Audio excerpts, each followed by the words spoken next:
He knows you are my armor, my protector, my relief. He knows you are the music when silence brings me down. He knows you are the perfect fit for the soul behind this gown. And as I walk down the aisle, I couldn't help but smile and cry, 'cause he knows just what I needed in this life. All we know is he knows when we follow his direction.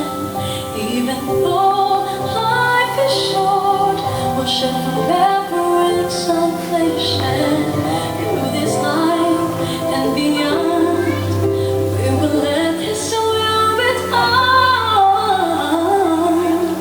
'Cause he knows that I am yours and you are mine. He knows you are the power when I'm feeling weak and sick. He knows you are my harbor that is just within those reach. He knows us even better than we ever know ourselves. As we gather here, we are mindful of the presence of the Holy Spirit who has brought us to this event, which has long been awaited. We turn to you in faith, asking that you will enhance the lives of this couple in their union. We now commit this sacred moment and ask your blessing upon it through Jesus Christ our Lord. Amen. Good afternoon, everyone. We are gathered here today in the sight of God and in the presence of the congregation to join Jason and Rose in holy matrimony. Marriage is a covenant instituted by God Himself and witnessed by Him. Therefore, it is not to be entered lightly and under duress. You came here willingly, but rather reverently, willfully, and in the fear of the Lord. There is a miracle that takes place when the faith of these two people is released in God's power. God honors their faith and brings them into union together. If there is any reason now why these two cannot be lawfully joined together in matrimony, speak up now or forever hold your peace. Mukhang wala namang pong tumututol. Ayan, so let us proceed. So, Rose and Jason, please declare your intentions. Ayan. Jason, do you take Rose to be your wife, and do you solemnly promise before God and these witnesses that you will love her, respect her, comfort her, and honor her all the days of your life? If says yes, I do. I do. Rose, do you take Jason to be your husband? And do you solemnly promise before God and these witnesses that you will love him, respect him, comfort him, and honor him all the days of your life? If so, say, I do. I do. And okay, so they have declared the intent, so you may all be seated.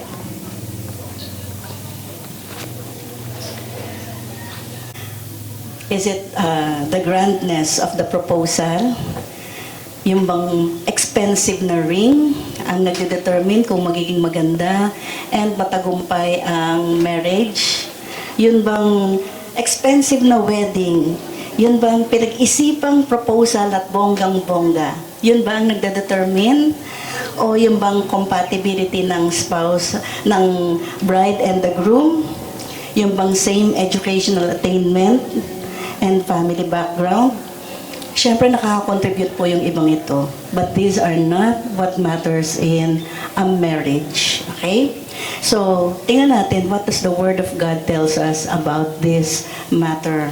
So, I would like to share it with you 1 Peter chapter 4, verse 8. It's a very short verse, but yet it is meaningful. Sabi po dito, above all, love each other deeply because love covers a multitude of sins. Alam niyo po, it's a very short verse. It is very meaningful. And Peter, the author of this epistle, wrote this verse to believers in Asia Minor and is meant to guide all their interpersonal relationships. Mainly, yung relationship between brothers and sisters in Christ. But of course, we can apply this also sa relationship between husband and wife. Yan. So, ano po ang sinasabi dito? Alam niyo po, we hear a lot of, pag nag-search ka sa Google, ano ba yung tips for a happy marriage, makakakita ka ng 10 tips for a successful married life, 7 tips for a lasting relationship, 4 keys to a happy marriage. Pero sa atin pong verse, ano sinasabi dito? Above all, love each other deeply, because love covers over a multitude of sins. So what are 2 things that we can learn from this very short verse? Number 1 is the priority of love. Okay? Sabi po dito, above all. So pag sinabing above all, meaning it is of primary importance. Siya muna, above all, nangingibabaw. So anong nangingibabaw? It is love. Sabi, love each other deeply, fervently. Okay? So itong love na ito ay hindi yung love based on physical attraction. It's not even love based on sexual attraction. It's not even love based on shared qualities, yung magbibigay sa iyo ng economic security. Hindi po yun ang love na sinasabi dito. Because love in this passage, ang Greek po, is translated from the Greek word agape. And we know that agape means unconditional, sacrificial love. So pag sinabing above all, love each other deeply, ibig sabihin, yung pagmamahal na ito ay hindi yung pagmamahal na nagbabago sa paglipas ng panahon. It is unconditional and sacrificial love. So ito yung kahit na magsakripisyo kayo, as long as you have one another, then you will continue in the relationship.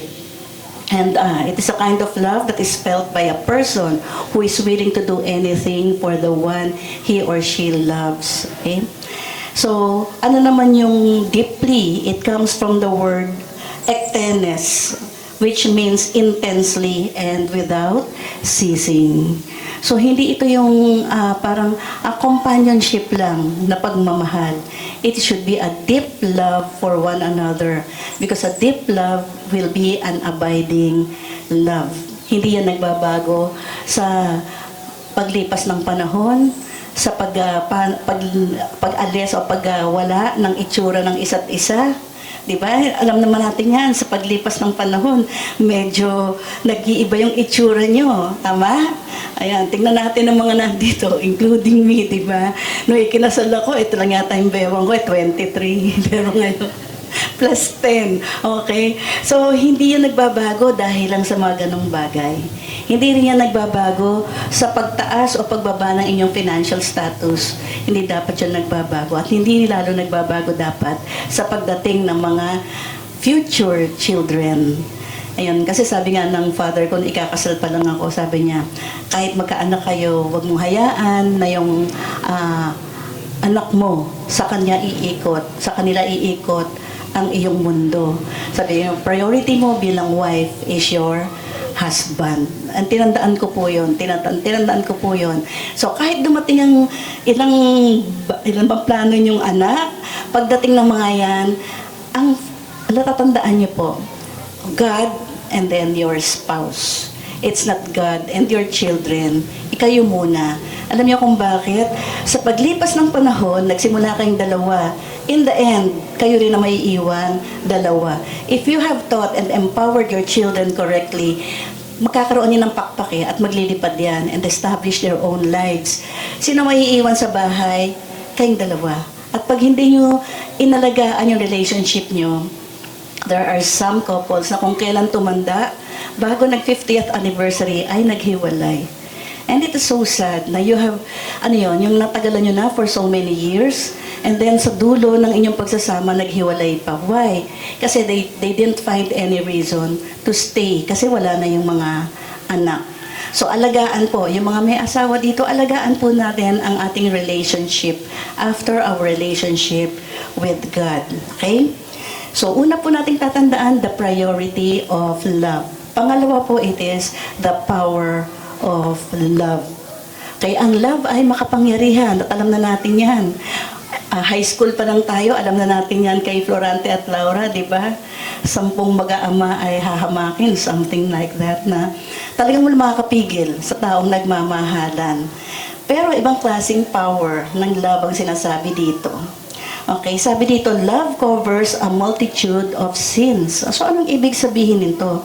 Alam niyo po, in the course of your married life, talagang makakagawa kayo ng offenses sa isa't isa.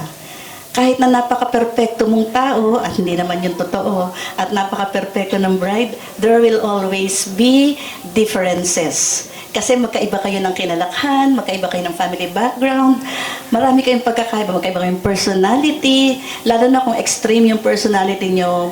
Pero I assure you, as long as you hold on to God and your love for one another, magtatagal ang relationship nyo. So to cover means to hide or to protect. So anong number 1 na ginagawa ng power of love? It can overlook imperfections. Kaya nga yung kanta ni John Legend, di ba? Sabi doon, ano yon? Love your curves and all your edges, all your perfect imperfections. Kasi tumitingin siya, o tinitingnan natin yung ating mahal with the eyes of love. So tingin natin perfect in spite of the imperfections. Pangalawa is to readily forgive one another's offenses. And this is very important, na handa kayong magpatawad. Hindi pwede sa mag-asawa ang pride. Ang pride ang nakakasira ng pagsasama. Yung pagsasabihin, siya may kasalanan naman, ay hindi ko mapapatawad ang ginawa niyang ito. Hindi po yun dapat nagkakaroon ng ganun sa pagsasama. Forgiveness is essential kasi yan ang magre-restore ng inyong relationship. Okay? So, yung forgive natin, dapat ready tayong mag-forgive and hindi conditional. Mag-sorry muna siya sa akin. Mas maganda po, may nagawa siya, lalo na kung maliliit lang na bagay, immediately, patawarin mo na. Di na kailangan humingi pa ng tawad. Patawarin mo na, let go of the offense. If we can do that for other people, if we can do that to our brothers and sisters in Christ, na kaya nating magpatawad agad, why can't you do it with your spouse? Diba? Mas dapat yung pagmamahal natin ang magbubunsod sa atin na magpatawad ng mga offenses. So, the power of love is the power to overlook imperfections, to readily forgive one another's offenses, and pangatlo, to protect your relationship from others. Ang mahirap po sa relationship ay minsan marami ang tawag natin dito, Marites at Marisol. So, wag makikinig ang kayong dalawa, and lahat ng married couples dito, hindi po maganda that you invite others na makialam sa relationship nyo. Ano ibig sabihin ng ini-invite others? Pag meron kayong differences, wag nyo pong ikikinekwento sa iba, even sa inyong best friend. Alam niyo kung bakit? Pag nagkabati naman kayo, okay na kayo. Pero yung best friend mo or yung friend mo o sino man sinabihan mo, forever na cloud na yung impression niya sa spouse mo. So protect one another. Hindi ko naman ibig sabihin na tiisin mo, di ba? Pero you look for somebody whom you know will not judge your spouse. So wag parents, wag mahirap po sa parents, kumakampi talaga yan sa anak, di ba? Wag din po yan sa mga friends nyo. But someone who is mature, your spiritual advisor, your cell leader, your pastor, pwede po. So why? Kasi kailangan natin talaga na meron na express natin yon. Pero pipili tayo ng pagsasabihan. Because when you tell others, merong mga ganun makwento, nag-away kami, ito pinag-awayan namin, kinwento sa kung kani-kanino. And what happens is that, ang sama na ng tingin ng ibang tao sa asawa mo. And minsan, kahit na nakita nila yung maganda, alam ko naman yan eto siya. Yung mga ganon. So nasira natin yung kanyang reputasyon sa ating mga kaibigan at mga kamag-anak. So as much as possible, let us protect one another's spouse. So kayong dalawa, learn to protect your relationship from others. And number 4, to choose not to take offense at everything. Mamili naman ng isyong pagtatalunan nyo. Okay? Huwag naman yung lahat ay pagtatalunan nyo. Don't major on the minor. Alamin nyo, ano ba yung major? Ano ba yung non-negotiable para sa akin? For example, para sa'yo, non-negotiable yung aking faith. So, bahala ka kung basta irespeto mo ang pananampalataya ko. Kasi for me, yun ang non-negotiable ko, no? So, kung ano man yung maliliit na bagay, kaya kong palampasin. But there are things that are non-negotiable para sa inyong dalawa. Kailangan pag-usapan nyo yun, and dapat major at hindi minor.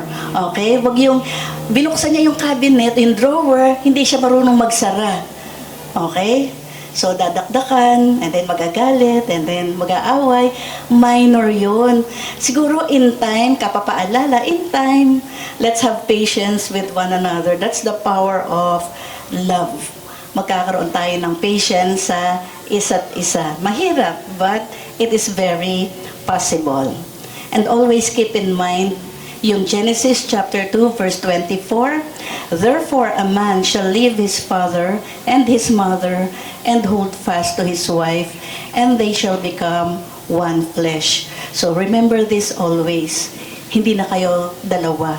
Kayo ay isa. Kayong dalawa ay isa. So remember this, that when you make decisions, lagi mong titingnan, how will this affect my spouse? Kung kailangan kung magiging apektado siya in a major way, kailangan mag-usap kayong dalawa. Pero yun siguro naman yung bibili ka lang ng damit o order ka online nang hindi naman masyadong mamahalin, no need naman kung maliit. Pero kung major expense, pag-usapan nyo, di ba? Because you are no longer two, but one. What will affect you will affect surely your spouse. Okay? So, para po sa ating lahat and sa bagong ikakasal natin, let us always remember this. Love is very important in a relationship. So, alagaan po natin yung ating pagmamahal sa isa't isa. At hindi po ito yung mababaw na klase ng pagmamahal. This is a deep, abiding love that can cover a multitude of offenses. Tandaan niyo yan. Marami pa kayong pagdadaanan. So, keep that always in mind. Okay? So now let's go to the exchange of vows. So Marose and Jason, please face each other. Sige pa. In the name of our Lord Jesus Christ, I take you, Rose, I take you, Rose, to be my lawfully wedded wife, to be my lawfully wedded wife, to have and to hold, to happen to hold from this day forward, from this day forward, for better or for worse, for better, for worse, for richer, for poorer, for richer, for poorer, in sickness and in health, in sickness and health, to love and to cherish, to love and to cherish, until we are parted by death. until we are parted by death. This is my solemn vow. This is my solemn vow. Rose, ikaw naman. In the name of our Lord Jesus Christ, In the name of our Lord Jesus Christ, I take you, Jason, I take you, Jason, to be my lawfully wedded husband, to be my lawfully wedded husband, to have and to hold, to have and to hold, from this day forward, from this day forward, for better or for worse, for better or for worse, for richer, for poorer, for richer and for poorer, in sickness and in health, in sickness and in health, to love and to cherish, to love and to cherish, until we are parted by death. until we are parted by death. This is my solemn vow. This is my solemn vow. Now you can read your personal vows.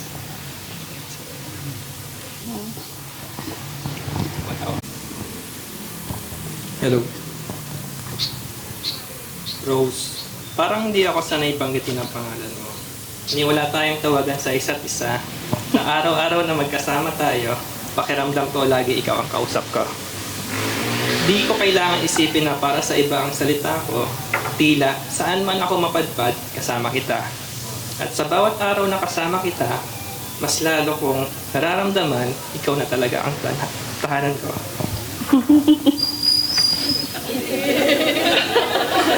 Naalala ko nung isang gabi, naligaw tayo sa circle.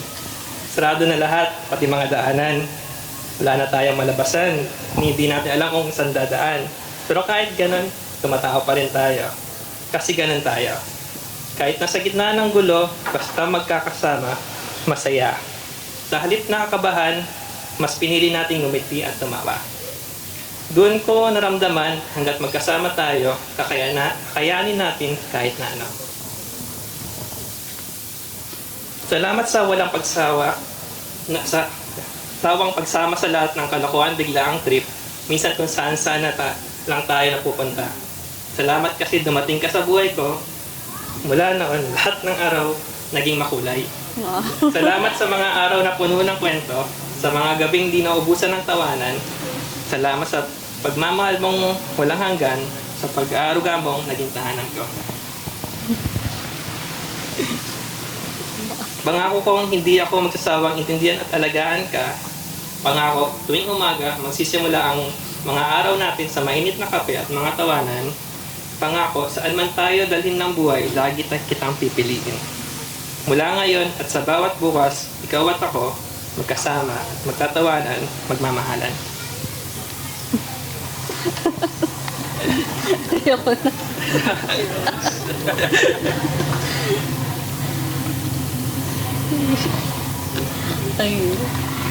A few years ago, I told God if it was His will for me to stay single, I would accept it. But I know that deep inside my heart, I was still dreaming of having my own family. Someone I could talk to every morning, just like how my parents talk to each other every day. Little did I know that God is preparing you for me. When I first met you, I felt that there was something special about you. You were the quiet one in the group, and I thought it would be hard for me to connect with you. But as time passed by, I realized how deeply you connect with people, how they come to you for your thoughts about their lives, career, and even their love life. We became friends and grew closer during pandemic while working on a project. And that's when our story began to bloom. You were with me at my weakest, and you never left my side when I needed an operation. You've been my best friend, always listening to my dramas at work and in life in general. You always make sure that I am taken care of. You make me feel safe in every situation. And most of all, you nourish me not just with food, but with your love. Thank you for everything, mahal. Ito ako ganun. As we enter this new phase, I promise to choose you every single day. I will look for you, take care of you, and will make sure you always feel supported. I will listen to you, and I will stand with you in every decision we make in this life. I vow before you to love you and forgive you every day. I love you, mahal. Ayan, patakpan lang po natin. And we will always remind them we heard their vows to one another. Okay? So may I have the ring?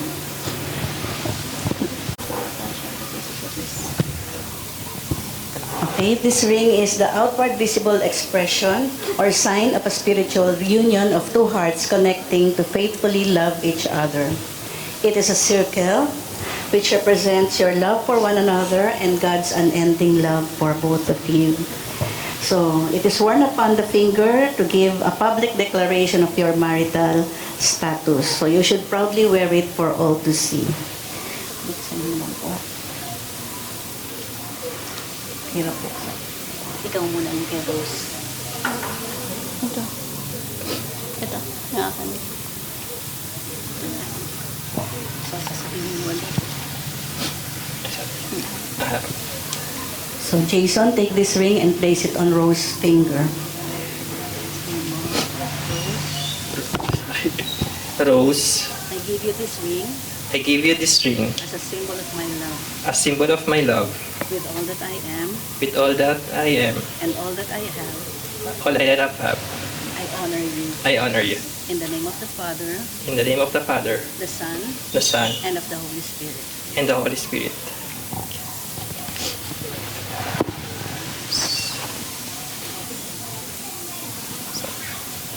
Symbol ko. Okay. So Rose, take this ring and place it on Jason's finger. And say this. I give you this ring I give you this ring as a symbol of my love. as a symbol of my love, And with all that I am and with all that I am and all that I have, and all that I have, I honor you. I honor you. In the name of the Father, In the name of the Father, and of the Son, and of the Son, and of the Holy Spirit. and of the Holy Spirit. Okay.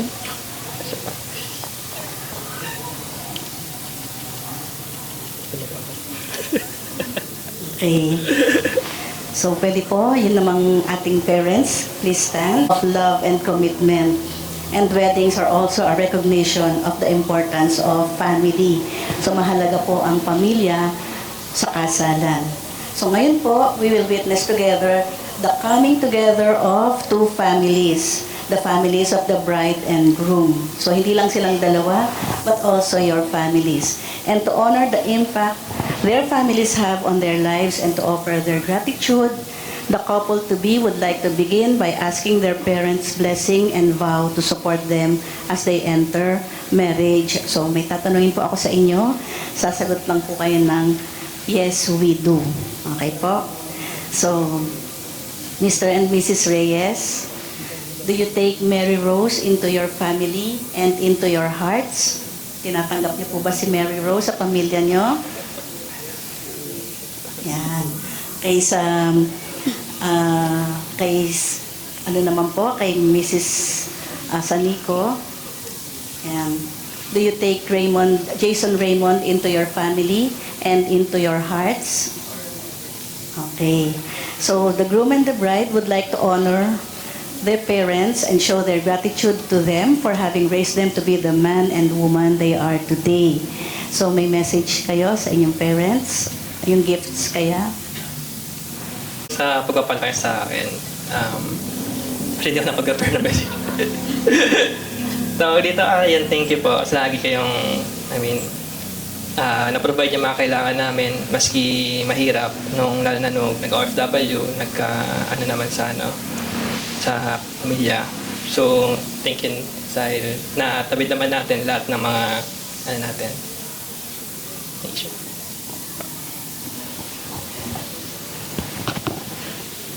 Thank you, Ma. Di po kasi ako talaga vocal, pero thanks so much for sa lahat mo ng sacrifices para makapag-aral kami, and nung wala na si Papa, thank you for being our father as well. Thanks so much, and I love you. Okay. So, pwede po baliktarin natin itong kneeler?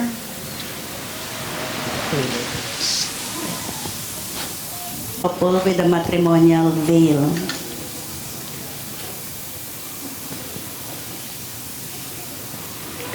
Ayan, okay.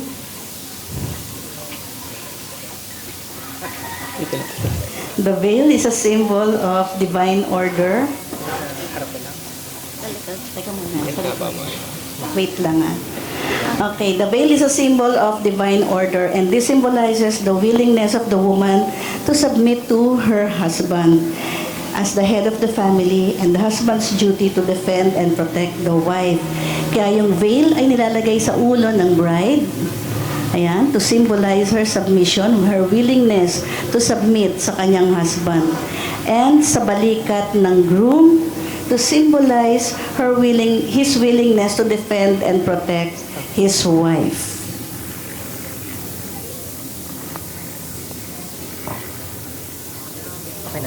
Yan. Wait lang.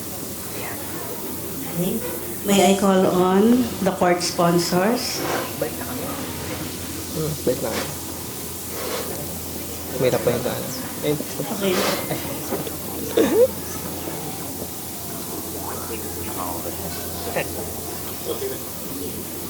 Okay, the cord symbolizes that marriage is a lifelong and unbreakable bond. And the tying of these people together, we are affirming the biblical teaching that God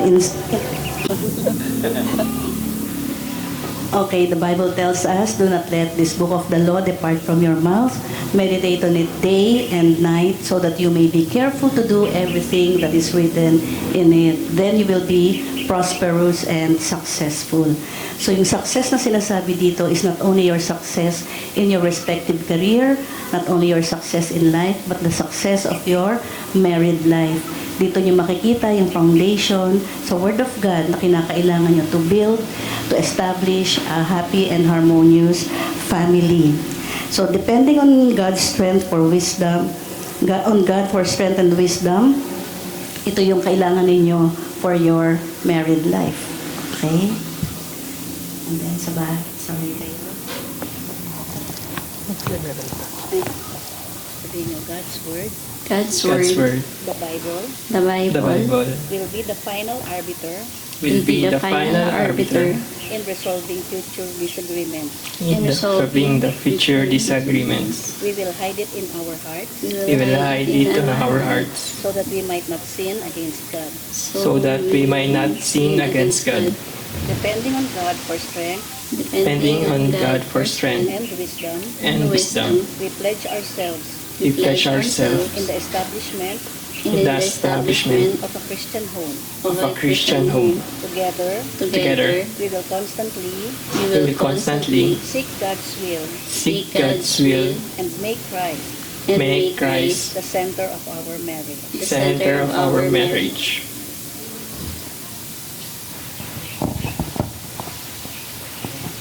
May I ask the principal sponsors to stand?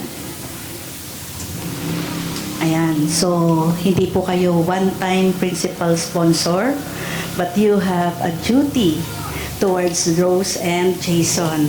So, you are here today to bear witness to this miraculous union that will take place before Jason and Rose. It is your solemn duty to pray regularly for this couple and to keep in close contact with them. Iwasan po natin na pagka tayo ay sponsor or ninang at ninong, sa kasal lang tayo nakikita and after that ay hindi na nakikita or hindi na visible sa buhay ng mag-asawa. They chose you for a special reason.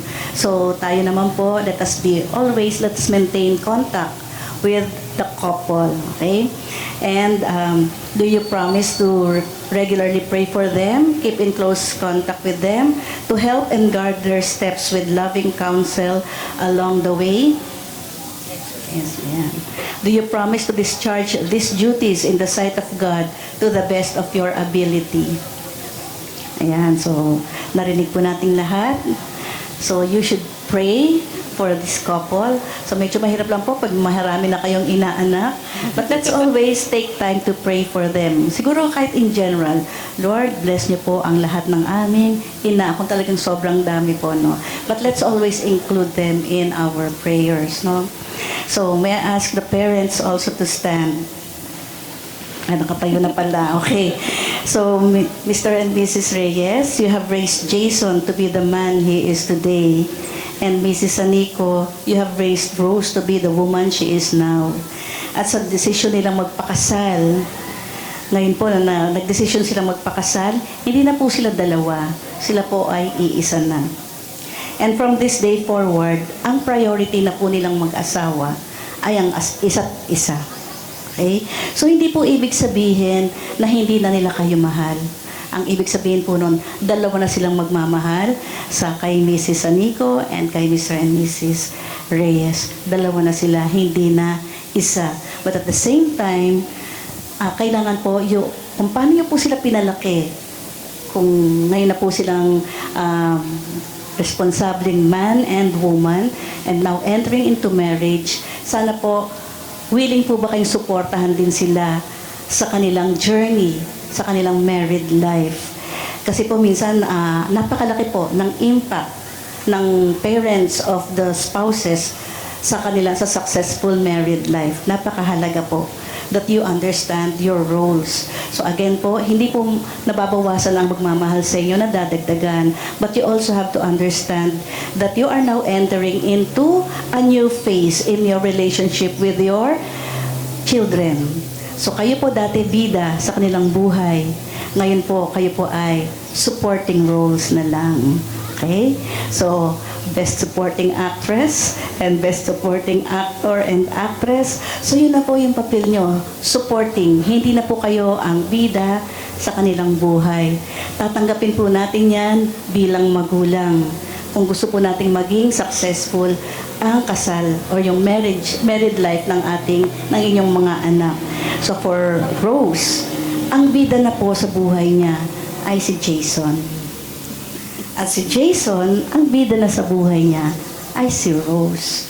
At yun po ay kailangang tinatanggap po ng parents. So ngayon pong hapong ito, ayan, tinatanggap niyo po ba? Do you accept your roles as supporting, very supporting roles in the lives of your children? But do you promise to do your duty to guard and guide them along their journey as married couple? Okay po. Okay. So, narinig po natin ang inyong response. So, kasi mahalaga pong maunawaan ng bawat isa kung ano na po yung papel natin sa buhay ng ating mga anak. Ako rin po, may mga anak na ikinasal and yun po talaga ang mangyayari po. Supporting na lang po tayo. And yet, it is so, they begin their journey down the road of life together. We don't know what lies ahead. Lord, masalimuot po ang buhay, pero tulungan niyo po sila na matanggap and make the best of whatever comes their way. Panginoon, tulungan niyo po sila to continue to enjoy each other as they did when they first met. Tulungan niyo po sila to realize that nothing and no one is perfect, and to look for the good in all things and all people, including themselves. Help them to respect each other's likes and dislikes. Panginoon, tanggapin nila na may pagkakaiba sila, and at the same time, to hold on to themselves, Lord God, and not lose themselves in the relationship. May they always understand one another, Lord God, and help them, Lord, to learn from each other and to help each other grow mentally, emotionally, and spiritually.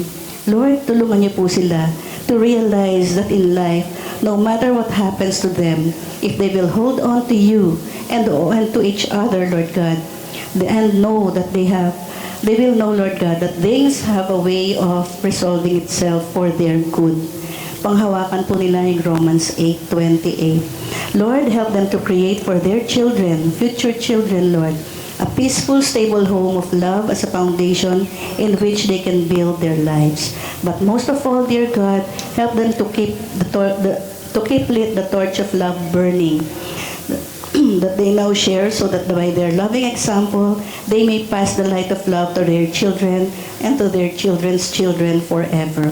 We ask this in the most powerful name of our Lord Jesus Christ. Amen. Okay, you may all be seated.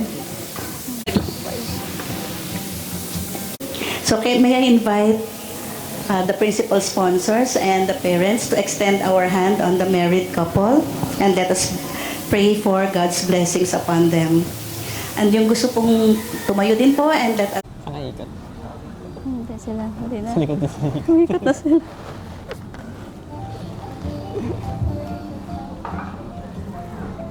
And may I call on the candle sponsors? Sino yung candle sponsors? Si Sharpin po. Tsaka si Gab. Ayan. Ayun. Wait lang. Una pang dumating. Baka kasi... Yung dalawa. Nabasyal sila. Tanggal. Pagaling na yung board. Sila muna. May pause pa kayo, no?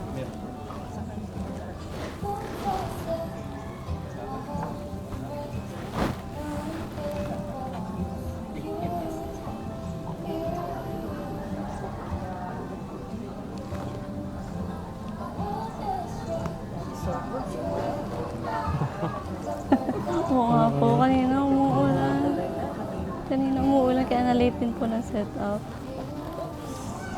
Okay? So, dito na po Thank you, Lord. candle sponsors. Up. So, another symbol of the wedding is the unity candle. So, each one of them, si Jason and si Rose, will bring with them one candle symbolizing their separate lives. They were two individuals that grew up for the most part not knowing Pala each magkasimple. other. Then at the God-appointed time, they met, they fell in love, and they decided to wed. Now these two candles, ayan, sindihan niyo muna, yung kandila. These candles represent their lives. Ito yung buhay nila nung sila ay single. Okay? Hindi ko papatay yung buhay mo. Bata pa And ako. then, tayo kayo dalawa. Kaya.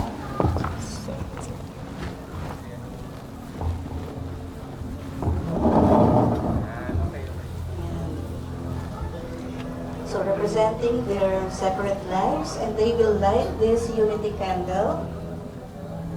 Pakisindihan natin yung nasa light. So these two candles shall light one candle, a symbol of their new life together. And they will extinguish their own candles. Patayin ang kita. Ayan. Anong sinisimbolize yan? It symbolizes that they affirm they are no longer two, but one. So wala na yung kalang separate lives, they now have a life together. Okay? So from now on, you must have a common dream, a common ambition, a common direction in life. If one goes to the left and the other goes to the right, there will be great stress and friction. But if you become like-minded in all things, there will be peace and harmony. And this is true, especially sa major decisions in life. Dapat pareho kayo ng tinutumbok sa buhay. Yung direksyon na gusto niyong puntahan, pareho dapat kayo. At sa mga hindi ba nag-aasawa, kung magkaiba kayo ng gusto, wag muna kayo magpakasal. Ayan. So can we all stand up for the benediction? Tayo po tayong lahat.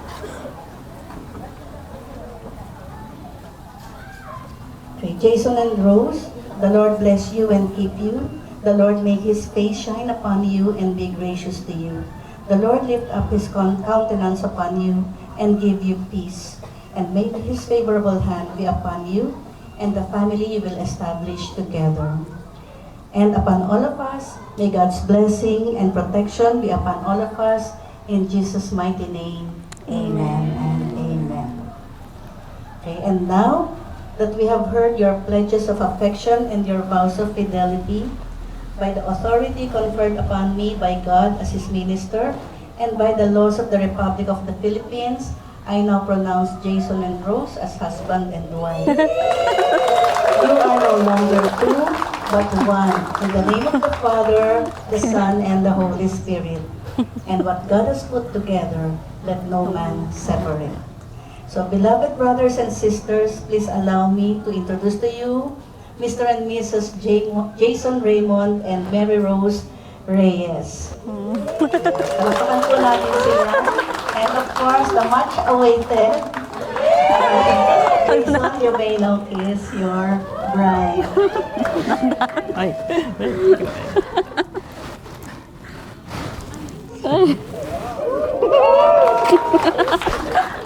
Palakpakan po natin sila. The ceremony is now over. So, picture-picture na po. Taga. Ganyan lang. Ganyan pa rin ng konti para sa picture.